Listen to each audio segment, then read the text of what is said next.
Husher died in there, trapped. He probably struggled and screamed until he went mad trying to find a way out of that godforsaken place. Like me, only, in his case, nobody got there in time.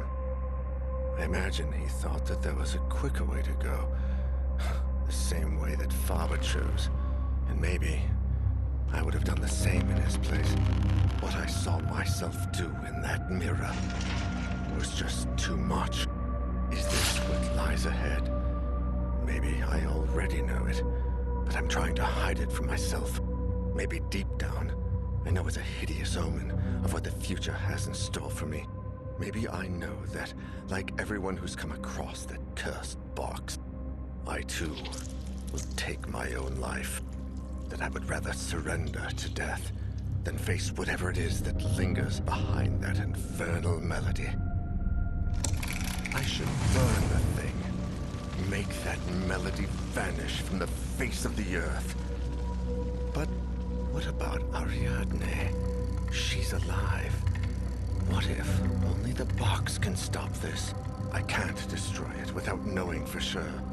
Maybe there's something in Legrand's diary. Oh God, I need to rest and gather my thoughts. I need to sleep. I can only hope the nightmares won't be as horrible as real life. I need...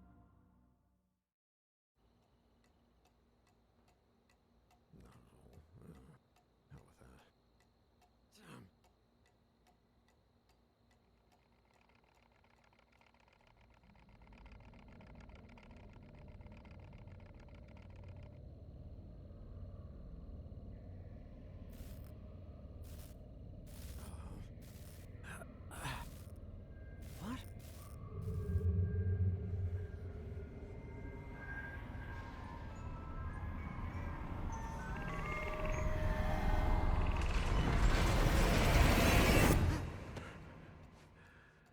That place, that melody. God, I need to find something. There must be something here.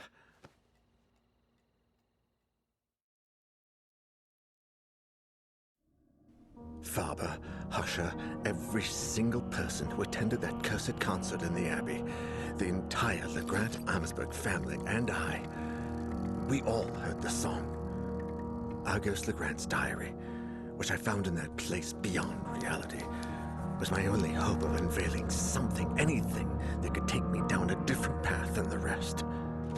And yet, Legrand's notes seemed like nothing more than erratic and incoherent ramblings of a broken mind, so demented that no one could put them together in any order, much less understand them.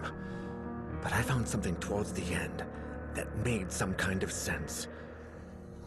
Although, I wish I hadn't. It's all over. Just a moment ago, like every night, the song was invading my dreams, grating incessantly. I woke up, soaked in sweat, and veiled by the shadows. Natalie was sleeping, but I was not. This time, it had to stop. I was hell-bent on destroying the source of that awful song.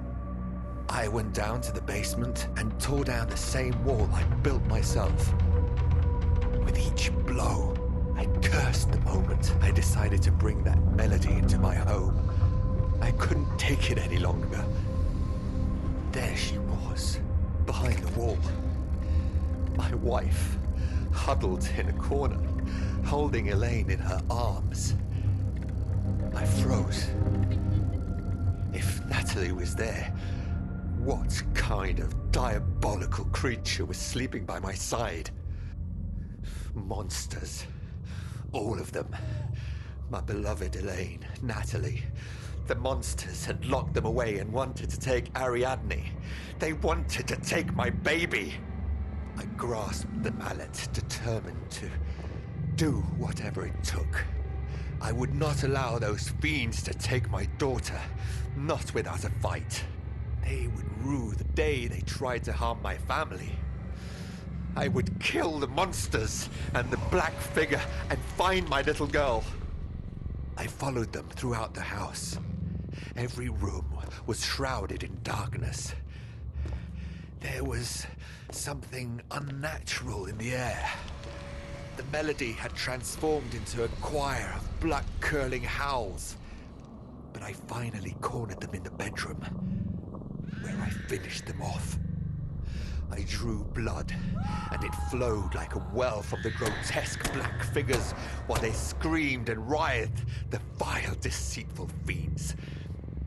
And then I went back to the basement, and there was nobody there. Natalie and Elaine had disappeared.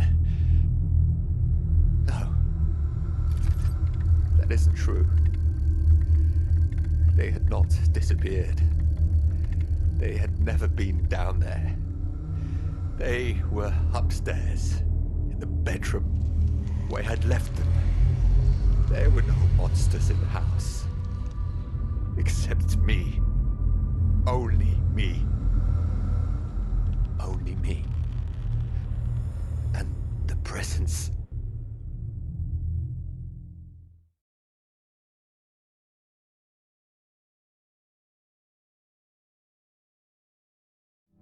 Oh my God. It ends like this? Wait, what is this? Jeremy Hartwood Mental Hospital, 1920. Psychiatric analysis and treatment of patient Ariadne Legrand Amsberg. Dr. Berenice Prestegard. Oh Christ, I can barely stand up. I really need help with this.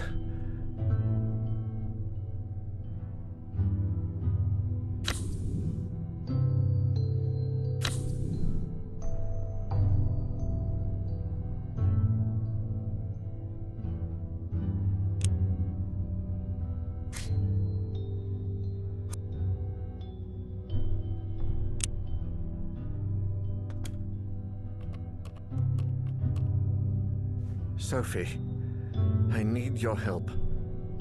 I know, I'm very sorry for calling this late, but listen. I found something. It's only a small lead, but it mentions everything, and has the Jeremy Hartwood Hospital stamp on it. Yeah, that's the one.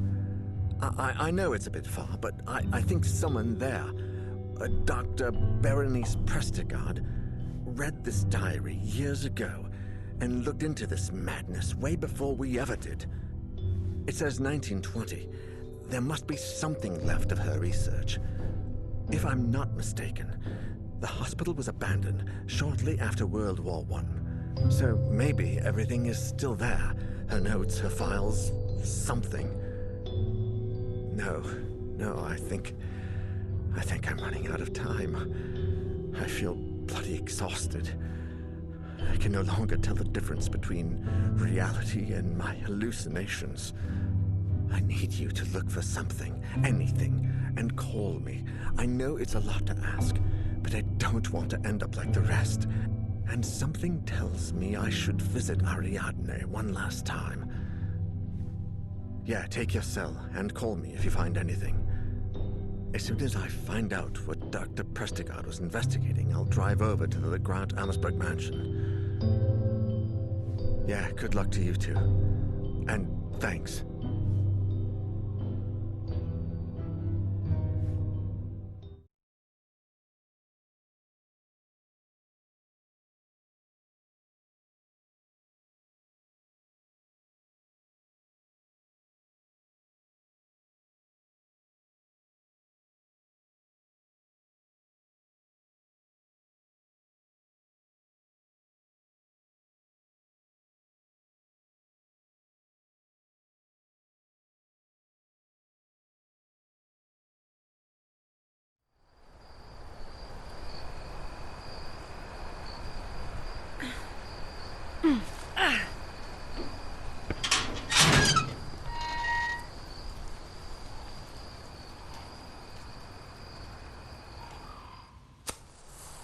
This place is in a shambles.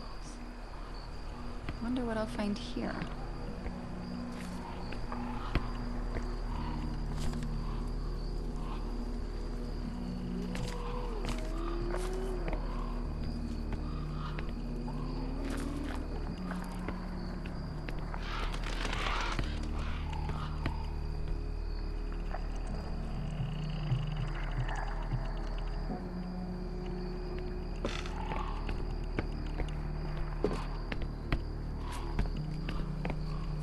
that a power generator?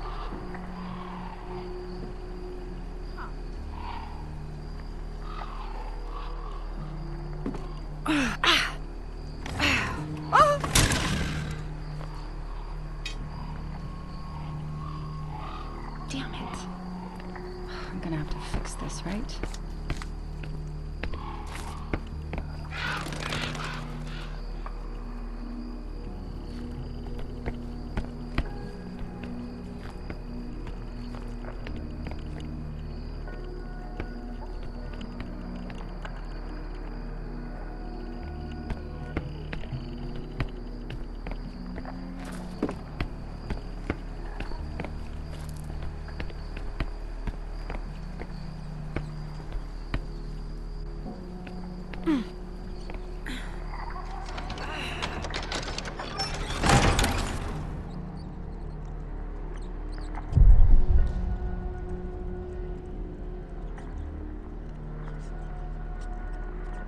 Okay. I need to find information regarding Ariadne or her psychiatrist, Dr. Prestigard.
What is this?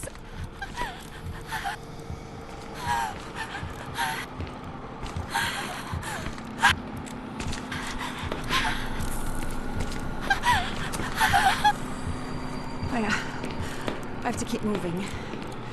Come on.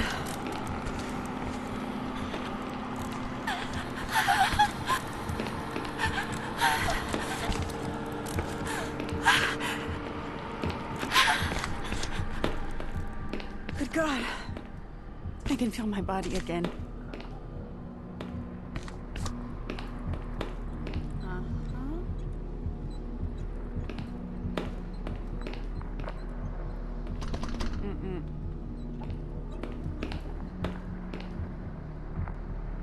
Huh.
There's something in this photo I have to find out.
was almost the end of me.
Huh.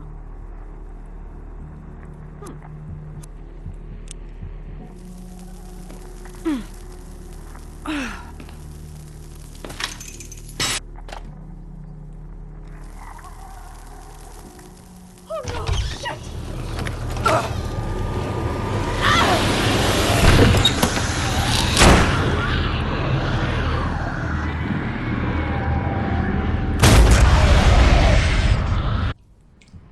Shit, that was close.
What is happening? Good God. What are these notes? Looks like they were written by Dr. Prestigard. Good place to start. Today's session with Ariadne was by far the most productive to date. Not because of the conversation we had, for her mind continues to adhere to the usual extravagant patterns, but because today she asked to get her things back, which led me to a surprising discovery. Down in the storage room, I was convinced I would not find any of the belongings taken from her when she was admitted, but there was nothing further from the truth. There was a diary and a music box. After handing the box to Ariadne, I quickly browsed through the diary, which apparently belonged to her father, and that's where it gets interesting. After years of researching paranormal phenomena, Argus Legrand's investigation led him to the Abbey of St. Cecilia, where a cursed concert had supposedly taken place. After spending a considerable amount of money, he got his hands on the only remaining sheet music from the concert and convinced an acclaimed musician to play the music one more time. The new cursed concert would take place on a steamer that would sail down the Rhine a few weeks later, and both Legrand and his assistants would be there to contemplate the true effects of the song. After the concert, the tycoon wrote the following in his diary. "Those ignorant, illiterate fools. I can only laugh at their curse and their stupidity. The only misfortune that damn song has brought is a hole in my bank account. Alas, at least I take the melody with me. I will have it recorded and play it each day for my family. Ha! Those drunk, lazy bastards. Their misfortune was caused by their own stupidity and bad blood. Wanting to put the blame on a song is yet another sample of their total lack of culture." Argus Legrand never knew that the steamer suffered a strange accident, just hours after he got off, that killed everyone on board. And yet his thoughts on the melody eventually changed. They did indeed change. Argus Legrand, you arrogant bastard. I'll find a way to undo the suffering you've caused.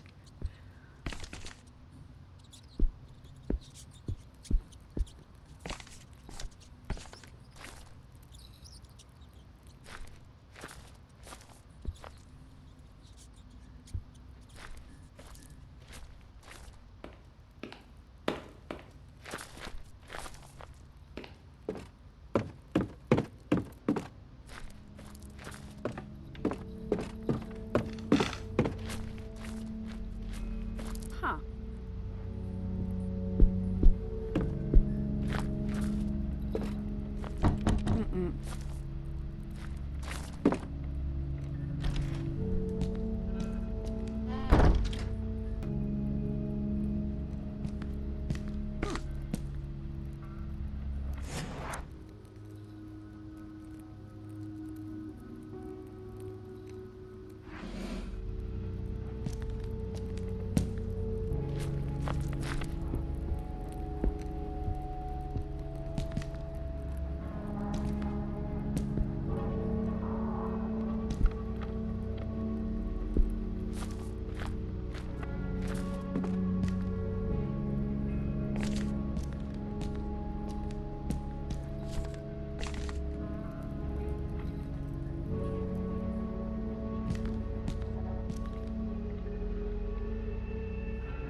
Oh, I see.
to block it!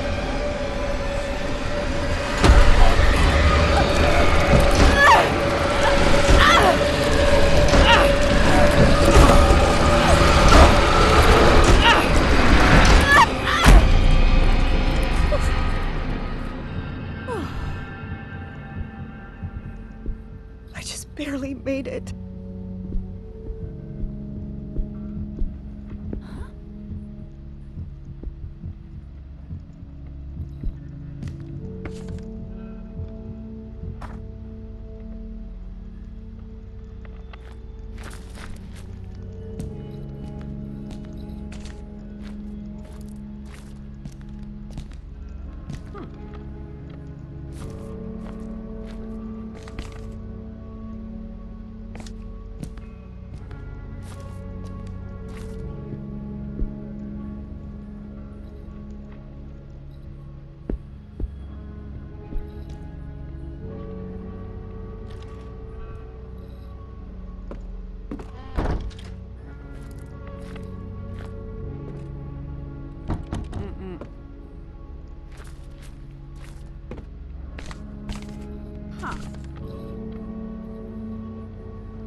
It's opening! Do something fast!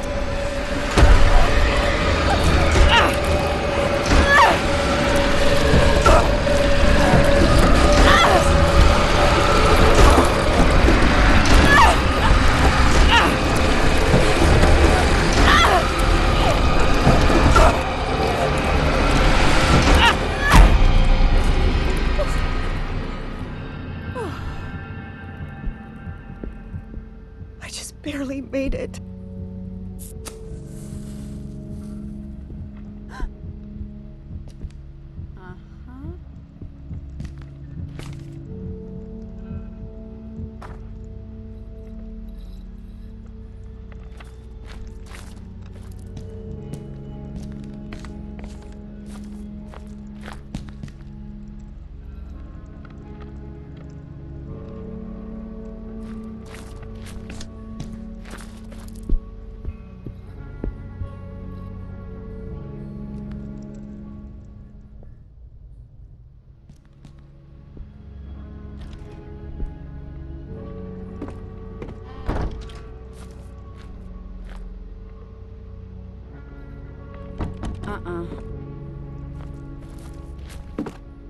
Huh.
did I just play? For a moment, it felt as if the floor was about to fall from under my feet.